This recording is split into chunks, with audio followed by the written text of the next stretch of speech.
নমস্কার বন্ধুরা, আপনারা সবাই দেখছেন সরকারি সংবাদ ইউটিউব চ্যানেল। বন্ধুরা, অবশেষে কিন্তু রাজ্যে ভোট শেষ হওয়ার সঙ্গে সঙ্গেই জরুরি বৈঠক করে লকডাউন ডাকলো নবান্ন।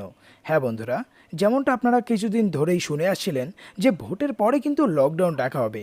তার কারণ এখন দিন দিন যেভাবে লাফিয়ে লাফিয়ে করোনার সংক্রমণ ও মৃত্যুর সংখ্যা লাফিয়ে লাফিয়ে বাড়ছে, তাতে কিন্তু খুব শীঘ্রই যদি লকডাউন না করা হয় তাহলে কিন্তু আমাদের বাংলাতেও মহারাষ্ট্রের মতো পরিস্থিতি তৈরি হবে।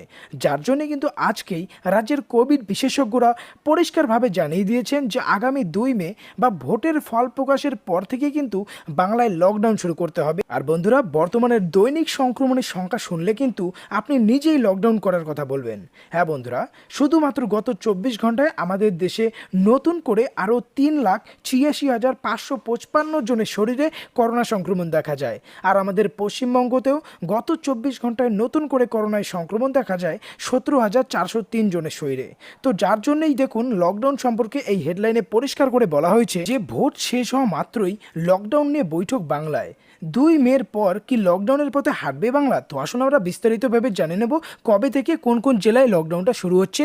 তবে তার আগে এই ধরনের দরকারি আর গুরুত্বপূর্ণ খবর যদি প্রতিদিন জানতে চান তাহলে কিন্তু সবার প্রথমেই এই ভিডিওটিকে একটি লাইক করে দেবেন, এরই সঙ্গে লাল রঙের সাবস্ক্রাইব বাটনে ক্লিক করে বেল নোটিফিকেশনটা অল করে দেবেন। তো এখানে দেখুন, প্রথমে বলা হয় যে আর মাত্র হাতে গোনা কয়েকটা দিন, তার মধ্যে পদক্ষেপ না করলে দিল্লির পরিস্থিতি তৈরি হবে বাংলাতেও।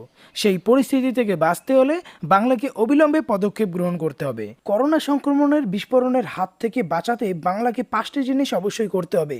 তার মধ্যে প্রথমেই রয়েছে লকডাউন। ইতিমধ্যেই একাধিক রাজ্যে নিজের মতো করে লকডাউনের পথে হাঁটতে শুরু করেছে।